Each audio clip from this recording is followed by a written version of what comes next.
nagtago yan. Okay guys, so ayan, IAD natin. Gawa na siya. Ang build pala nun ay 4S topi. Yan, yung gamit natin dyan.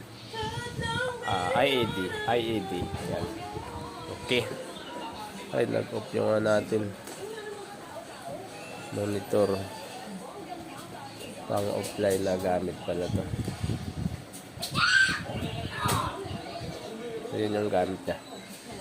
Okay.